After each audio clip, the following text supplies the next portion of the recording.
Hey guys, this one's for anyone who's been working on that side hustle, but they just feel stuck after a few months have passed, have not made any progress. This is the podcast for 10xing your income and replacing your W-2 with wholesaling real estate. My name's David Lecko. I created a process that's helped people close 10,000 deals in all 50 states with the platform DealMachine. And today, my guest is Zack Boothe, who's doing over $1 million a year in his wholesaling real estate business. And he's got 3 tips that actually prevent newbies from getting a deal. And we're going to go through that framework so you don't have to worry about feeling stuck anymore. So Zack, what does it feel like to be stuck when you're trying to start a business? Well, it's tough. You know, I've built a couple different businesses now. And when I was trying to get into real estate wholesaling, it was the hardest one to get that first client, that first deal. The big thing is they're big checks. You know, $10,000, $20,000, $30,000 usually is your first deal. And that's the average deal. It can be as much as $100,000. So, you know, my story actually took me over 3 years of learning what wholesaling is, trying it, paying for mentors, trying to get that first wholesale deal. It took me 3 years to get my first one. And it's painful. Maybe a lot of the listeners can resonate with that. They've been trying and struggling. Man, and when you tell somebody that you're going to be getting into real estate investing, a few months might pass and then they ask again, how's it going? And I will tell you, it took me about 7 months to get my first deal. And my parents did not want me to get into real estate investing. In fact, they sat me down and said, man, why don't you just keep your engineering job, you know, have a nice car, have a nice house, and have that stable income. They didn't really understand where I was coming from. But because they knew that I was working towards it, you know, they would still ask. And I'll tell you what, because I told them, hey, thanks for the concerns, but I'm going to do this. And then when they checked up and I didn't have a positive response to give them, dude, it felt bad. It felt bad. It was kind of motivating at the same time, but it's not a good feeling to be stuck. Yeah, it's not. And I think a lot of the times people are trying to get into real estate because they're already stuck. Mm-hmm. Right? They have a job they absolutely hate. They dream of having and providing a better life for themselves and their families. Yes. They want something more. And so that hurts even more. There's a lot of pain. There's a lot of pain in that path to having financial impact. It's a struggle. Well, let's get people unstuck. Before that, can you explain in 30 seconds, what is wholesaling real estate? Love it. We find discounted pieces of real estate. We pass them on to a flipper for a finder's fee or a wholesale fee, right? We don't have to buy them. We don't have to have a real estate license. You don't have to have great credit. You don't have to have a ton of money, right? You have to work really hard finding someone that wants a pawn shop for their house, and you pass it to another investor with just paperwork, right? It's amazing. Greatest business that has ever existed.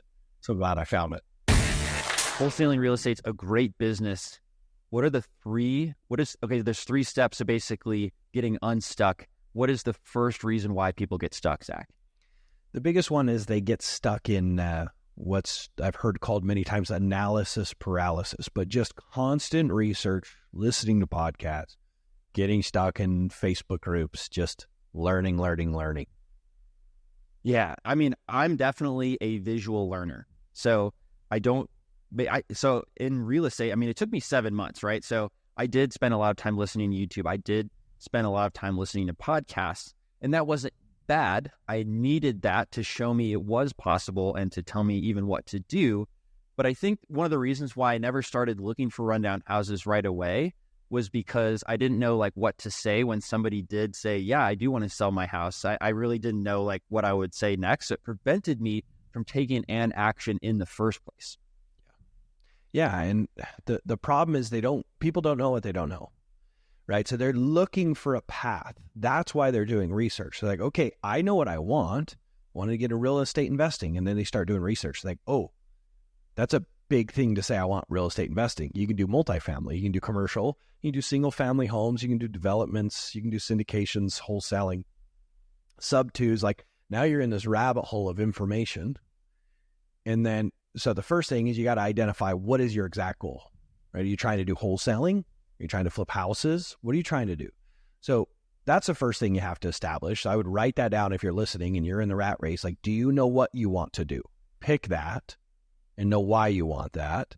And then the other problem is they don't have then a clear plan that they feel like is a guarantee if they put all this blood, sweat, and tears into it, that they're going to get results. They don't have a path, right? So I understand why they're there, but you've got to get out of it. And the way you get out of it is pick exactly what you're trying to do and then find someone that has an exact clear plan that can get you to that exact destination. Love it. Yeah, so for me, I knew that I ultimately wanted a rental portfolio, but I didn't have a lot of cash, so I was going to start wholesaling real estate, but I wasn't even looking for the rundown houses because I didn't know what to do. And so how I solved it was through action. I actually decided, hey, well, I have this W-2 job. Why don't I get like a low down payment house and go through that process of like buying it? And I did. And then I was like, oh yeah, I didn't need to do that, but at least had done it. Then I could go find an off-market deal and feel more comfortable with that, having done a transaction under my belt. But I know now that I've, helped so many people and talked to a lot of your students, Zach, like I was talking with somebody yesterday who did his first deal, made $10,000, like right after college. He did an aerospace internship. He was looking at all of his bosses and he's like, I don't want to trade places with them. So he was just so passionate about getting the side hustle and making it work. He did wholesale deal. He had never bought a house before, but made it work, made $10,000. So I'm sure you have a lot of students that have had the same experience. Oh, 100%. I mean, this week, right? We're coming towards the end of the week. Just this week, I've had 4 people say, hey, I'm getting my first deal done in the next week or 2. I just found a buyer. I have 4 new successful students coming through. And it's very possible, right, to get your first wholesale deal. And the cool thing is, guys, if you're listening to this, you're like, well, I don't really know what that is. Well, pick one and start taking action, right? It's not supposed to be this beautiful journey that there was no struggle and there was no mistakes and there was no pain, right? I bought my first rental in 2012. It was a duplex. It worked out great. That first one was awesome. But then I was like, I want another one. I wanted to get a portfolio as well. I wanted passive income, long-term wealth, right? I wanted to buy assets.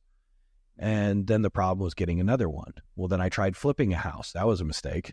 I lost money. I tried buying it using an agent, right? And did the construction myself. It was a horrible experience, right? And then I bought another rental and moved into it. And then I did a few different things and it was not pretty. And then I hired a mentor to teach me how to do creative structuring, but he didn't give me a process to find sellers, right? And I was a struggle. It took me years to have an exact solution to continually find deeply discounted properties so I could buy rentals, right? But I finally found exactly what I suggest, which is find someone that has an exact blueprint that can guarantee you results if you do the action steps they give you, right? I hired Tom Kroll to teach me how to do real estate wholesaling. When I finally hired him, I'd spent 3 years banging my head against the wall trying to do wholesaling, right? Even though I had some rentals and flipped a house and, had a business, like to the outside looking in, I was somewhat successful, but I didn't think I was successful at all because I was not accomplishing my goals for years. It's painful, right? So when he finally gave me that blueprint, a month and a half later, I did my first wholesale deal. Within 6 months after that, I made over $100,000. The next year I made just shy of $500,000. The next year, $1.2 million, right? It changed my life. So having a blueprint that'll get you there, finding someone that'll get you there. And if you don't know who to pick, you don't know what to look for, the suggestion that I have for you is you find someone that you like and trust. You should be able to sit down and have a cup of coffee with them. Like watch their videos, watch how they engage with other people, right? You can usually smell the BS, right? That would be the first thing. The second thing, are they doing and accomplishing what you want to accomplish, right? Or are they fake, right? Make sure you know that. Third, and most importantly, are they getting results for other people? Because it's one thing to do it themselves. It's one thing to be successful and be likable. It's a whole nother thing to have the heart of a teacher that's willing to put in the time and energy and effort to get other people's success, right? So make sure they're constantly putting out new success stories, not old ones of someone they helped 2-3 years ago, but constantly putting out new testimonials, new success stories. It's so important when you go to pick someone to help you through this process. Yep. So in summary, to overcome analysis paralysis, write down what your goals are and find somebody that's accomplished what you want to accomplish and learn from them through content, through hiring them as a coach or helping them if they're in your local market. That's a beautiful way to overcome analysis paralysis. And I completely agree. It's in line with my experience. What's number 2 reason why newbies actually get stuck? They take a shotgun approach to finding a seller, right? Like most people think the business is complicated because you need contracts. And like newbies, when they start, they think their problem is, oh, I need to know how to do contracts. So, I need wholesaling contracts and I need to find buyers. That's really hard. And they have some of these action steps. They're actually not the hard part. The hardest part of real estate investing, doesn't matter what your exit strategy, doesn't matter if you're wholesaling, doesn't matter if you're buying rentals. The hardest part of all of it is finding a seller that's willing to sell at a discount. If you're going to be successful in real estate, you've got to find sellers at a discount. That is the business we are in, guys. We're not investors. We're not wholesalers. We're not, that is not the business. The business is marketing. The business is finding discounted deals. And so I was literally just, I've been on Wholesaling Houses full time. It's a group that Alex Youngblood owns. It's a great group. And it's a free Facebook group where people can network and connect. And Alex is a friend of mine now. Anyways, I've been on that group messaging and just giving back and helping, answering questions, giving free resources in there. And I was messaging a guy through that group and I asked him, I asked him, how's business? Are you doing okay? Do you need any help with anything? And he's like, oh, no, we're great. We got, a flip going. I'm working to get 2 more. And I asked him, what's your main lead source? Like, what are you doing? And he listed off 10 very expensive strategies. Right? He only had 1 deal that he was working.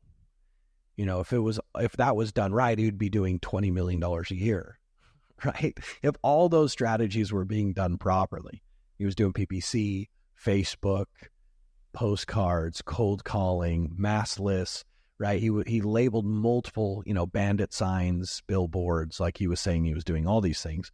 I call BS because you do not do all those things well.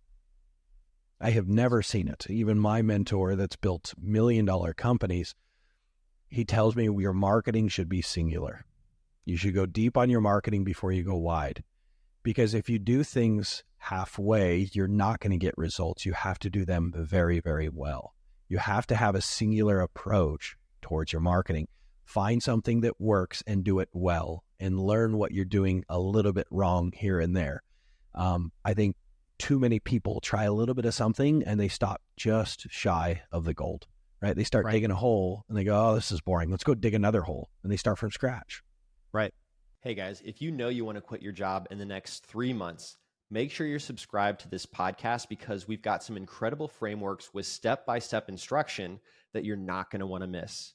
Also, leave us a rating and review to let us know your favorite parts and why you want to get financial freedom. So very real example, running DealMachine, we allow our users to send direct mail to properties. And we did research and we found that 80% of the people, I should say this, 20% of the people that got a deal had gotten it on their first postcard. And if you basically only send 1 postcard, you're missing out on 80% of your opportunities if you look at that the other way. And so a lot of people who, if they end up quitting DealMachine, I've looked at their properties, they've only sent like 1 postcard. And so it's heartbreaking. It's hard to start a business, but I could see clearly the reason why they weren't successful is because they didn't send enough mail for that to actually occur. And if you see a rundown house, it's been run down for a while. So just because they get your first postcard doesn't mean they're going to sell it. You've got to be always, on their kitchen counter so that when something in their life does happen, they are calling you to sell it. So basically, if you're doing texting and you're doing postcards and you only have $300 to spend on marketing, well, that means you're going to do 10 postcards, 300 texts and whatever. You're just not doing it enough to actually get the result. So I think that's another reason why you should stay focused as a beginner, especially when you may have a limited budget, that you're not spreading all those resources too thin, therefore getting no results at all. Yeah. Most of our success starts with our faith and belief in something. It's not our potential. It's not our skill set. It's actually not even so much so how hard we work. Obviously, how hard we work at something is the main thing that affects the results we get. But think about this. If we don't believe we're going to be 100% successful at doing something, we're not going to work as hard, right? We're going to be like, we'll try until. oh, we'll give this a month or two, and then if it doesn't work out, then we'll like, most people, they approach things because they don't have a massive belief it's going to work, and they kind of give themselves ultimatums. If it doesn't work, then I'm going to move on, right? And they don't give it 100% because they don't believe it's possible.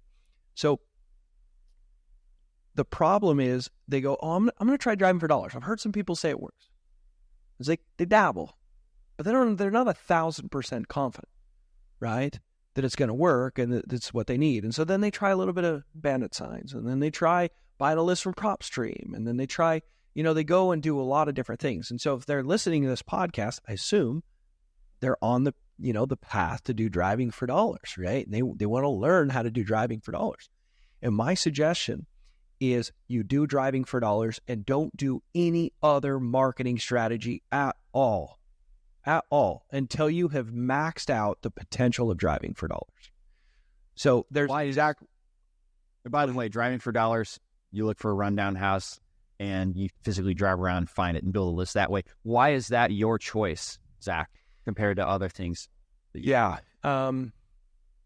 What happened to me is I was doing one singular way of finding deals. My mentor taught me to go to the county courthouse and pull lists, right, for free from the county courthouse and the county recorder's buildings. And I was getting the eviction and the probate, or basically the inheritance list. So it's public records, and I could find who was filing evictions, who was inheriting a house, and then the other one was code violations, people that were getting citations from the city for not mowing their grass, etc. And that was the list that I was sending postcards to. That's all I was doing. Going and pulling those lists every week, sending a bunch of postcards. Going and pulling it, sending postcards. I was doing deals. It was far and few between, but I was doing deals. And then the problem was, well, if I want to grow my business, I need more code violations. I needed more evictions. I needed to send more postcards to get more leads. The problem is I couldn't ask the city to go file more evictions. I couldn't, I couldn't get them to go do more citations for me so I could do more marketing, right? So it limited how much I grew. And then the other thing that happened is I didn't have control over that list. Anyone and everyone can get the list. What ended up happening is the city, is probably the only efficient thing the cities in government have ever done. And anyways, they posted all of their public records, like code violations, evictions, on a state website. You believe that crap? So now it was very easy for everyone to pull that list and start marketing to it. It got rid of the barrier of entry of going and taking donuts to this, the secretaries at the offices and, and get them to give you the list. And, a lot of times they'll just tell you it's not public record, so they don't want to deal with you. Right. Wow. But so it was a struggle to get those lists from them, and that went away. And all of a sudden my deals started drying up. I had walked away from my window cleaning company. I had to make money. I had a young family. And so I was like, well, what can I do? How can I do this? And I started doing driving for dollars. I was like, well, all the deals that I've done, they're always the rundown, crappy ones. I'm going to just go drive around and build my own list that no one else has and reach out to them. I'll go write my own code violations is what was in my head.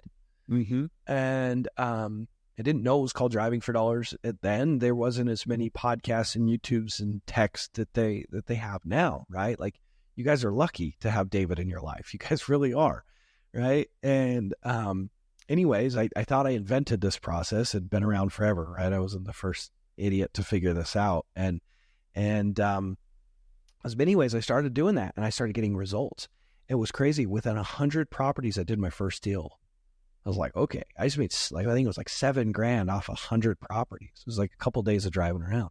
I'm like, all right, I want to do this on scale. And I started hiring people to go drive for me and gave them a percentage of the deal.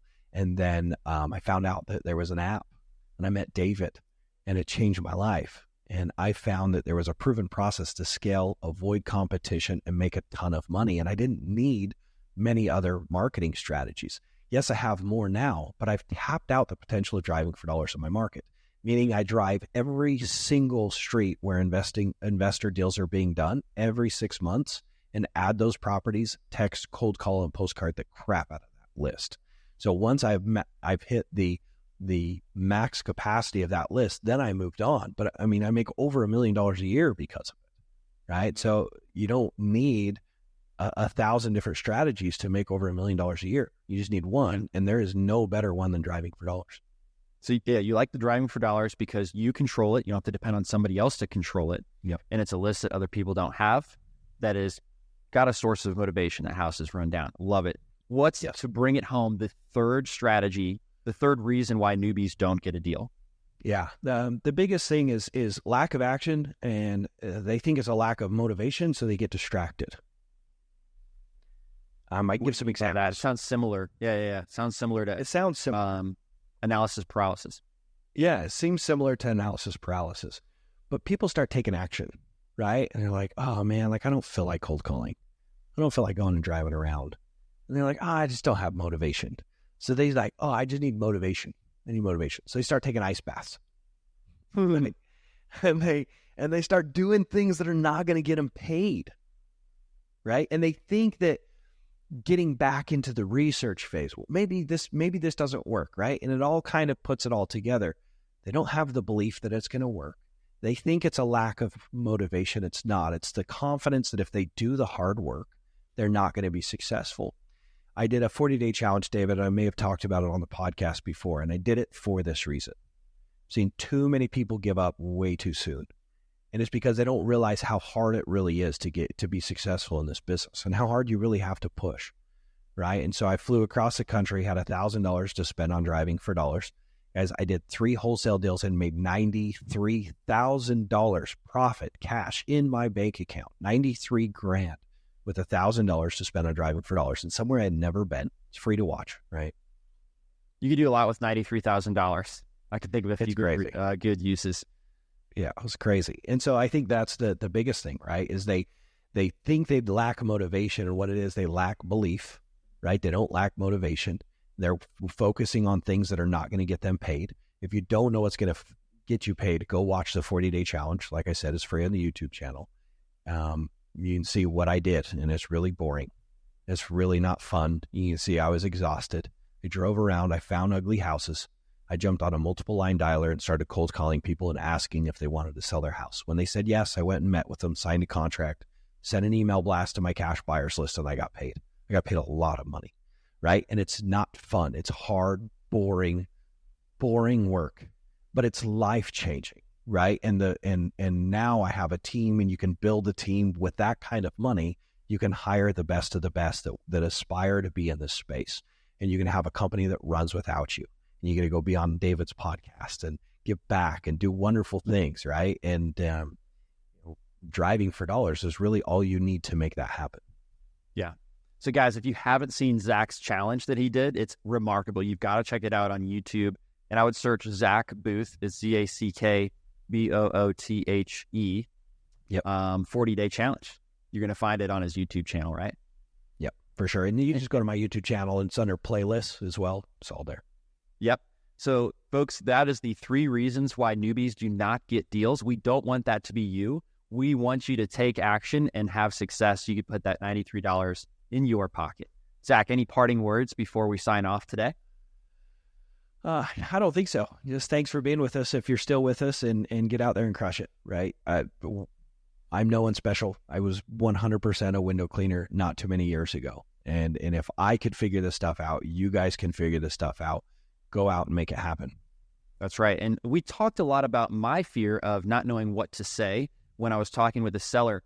If you have the same fear and you want to listen to a podcast to overcome 3 seller objections that you might encounter when offering on a house, check out episode 111 of the DealMachine podcast. It's with also Zack. I love that we do these episodes routinely. Zack, you bring so much good perspective as somebody who's maximized driving for dollars. Check out episode 111, guys, and we will see you on the next one. Thanks for listening to the DealMachine Real Estate Investing Podcast. Please leave us a review and follow along wherever you're listening to your podcast.